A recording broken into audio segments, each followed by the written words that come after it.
Jabber Tech back with another video. Today I'm going to discuss why you should consider the LG V10 as your daily driver in 2017 and as the best budget phone in 2017. Now what I have to start off by saying is this phone finally just received the nougat update, and this phone is the T-Mobile variant. So it did take quite some time for it to get the nougat update, but it finally did get it, as I'll show you right now. Android version 7.0. Now what that brings, it brings some battery improvements and it brings other enhancements as well as aesthetic improvements and whatnot, but it's finally there. Now that's a good thing as well as a bad thing, because that signifies the end of life for this device. Now what do I mean by end of life? There will be no more updates for this phone. LG originally stated that they were not going to release the nougat update for the V10, but after an outcry from all their users, they decided to release it. So it did get the Android 7.0 update, but that's basically it. Do not expect to see any more updates from this phone. So now I'm going to talk about why this is the best budget phone for 2017. Now what I really like about this phone is the screen. It's a beautiful 5.7-inch LCD panel, and as it doesn't get super bright in daylight, it does just fine, and it's just a beautiful 2K panel. Now I've had multiple phones in between this phone, but I always keep coming back to this because of this screen. Now I think it's beautiful, and I've had the Axon 7, I've had the Alcatel, I've had some other budget phones, but the screens, while they claim to be 2K, they're just not as vibrant and just not as good. Now I do prefer AMOLED, but this is an LCD panel, but it is really a nice panel.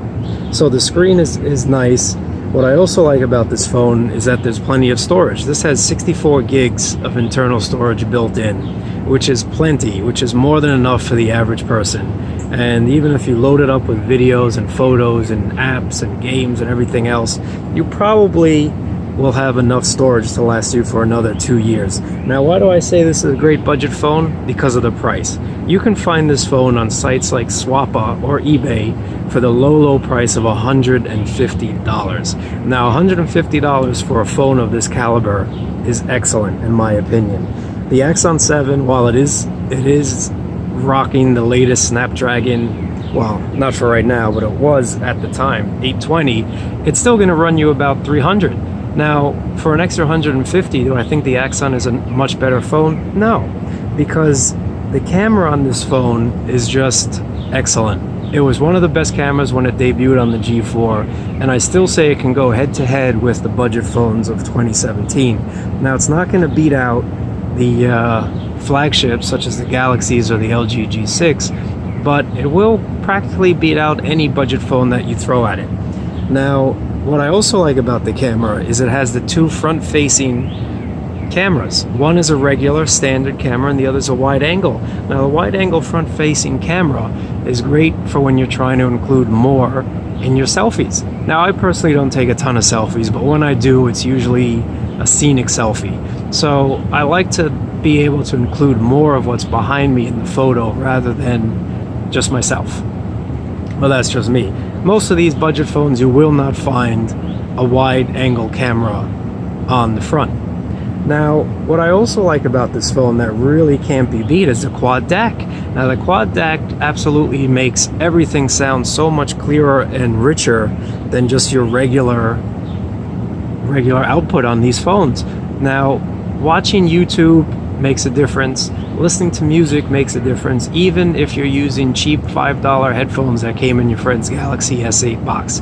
The sound that this phone can produce is so much better than anything else. Now the Axon 7 does have a better sounding DAC in it, but again, is it worth $150 more? Not in my opinion. So the quad DAC and the fact that it still rocks a headphone jack is awesome.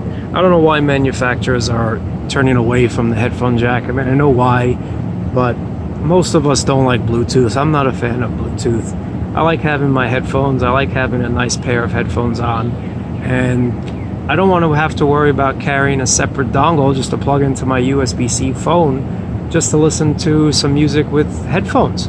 So while the budget phones still do have a headphone jack, the output that they produce cannot beat this LG V10. Now also I did have the V20, but it sounded just the same. There was a lot of marketing. I really don't feel that the quad DAC on the V20 sounded much better. And again, the V20 can be found for about $300, maybe a little less. Is that worth an extra $150 over this phone? Well, that depends.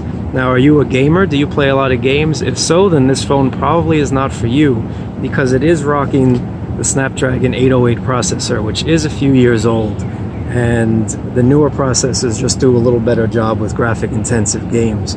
But if you're not a gamer like me and you just use YouTube and Instagram and everything else, it still works just fine. It loads very quickly and there's really no issues with it at all.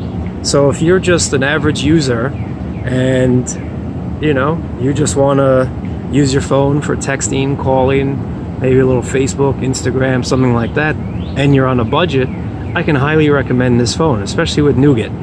It's really, really great. The build quality is amazing. These side rails have lasted really well, and as you can see, there's hardly any damage. Now, I do keep my phones in a case, but I have no doubt that this phone would be able to take a hit. I do have a tempered glass screen protector on, as you can see, but the rest of the phone, the build quality is just amazing. It's not cheap plastic like you'll find on these budget phones, and it's just a nice feel in the hand. It really is, to hold these side rails and to feel this rubber back. You actually feel like you have some grip, like you can hold the phone without any problems and it won't slip out of your hand, which it has been the case for me. I have not dropped this phone once, thankfully, pulling it out of my pocket. It's just really good. Now, what I don't like about the phone, there are a few things. Battery life. Battery life on this phone is not the greatest. You will not be able to make an entire day from this phone with moderate to heavy usage. Now, if you're just making a phone call, text here and there, we'll make it through the day. But what's really great about this phone is you still have a removable battery. So if you take the back off, as you can see, you still have another battery. So you can buy these spare batteries on eBay for about 10 bucks, and you can put one or two in your pocket and go from 0 to 100 real quick. But the battery life is not all the greatest, and you will have to recharge. Now, if you don't want to buy an extra battery, you can quick charge, recharge this phone. So within half an hour, you'll get a decent amount, and by the time you leave work, if you plug it in at 4:30 and leave about 5:30, you will have enough juice to make it through the night. So that's the not so good part about this phone. The also not so good about this phone is screen brightness. You can see the screen in full daylight, but it's not as bright as some of the newer phones. Again, that has to do with the fact that this is a 2-year-old phone versus the newer phones that can get a little brighter. So there are pros and cons, but I can deal with that. I am able to see the phone outside. It's just not as bright as I'd like, but that's not a big deal. The other thing I really don't like is this is the end of life of this phone. This phone will not be receiving any more updates. It will not be getting anything else. It is done. Now, does that matter to you? I don't know. If you're the type of person that wants the latest and greatest software, then this phone is not for you.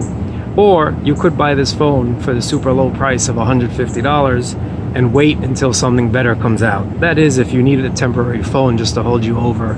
Maybe you're waiting for the new V30, maybe you're waiting for the new Pixel, maybe you're waiting next year for the S9 and just need a phone in the interim. This phone is excellent for that. The screen is great, it's fast enough, it's really fast. The lag, there's basically zero lag, and it's just overall a great phone. And it's really up to you if you think you can hold out for something better, or if this is the phone for you. So in summary, I'd like to say for the price, this is an awesome phone. $150, this phone can totally last another year, maybe 2, if you wanted to even hold out for the V40 or the Pixel 3 or the LG G7 or whatever it's going to be called.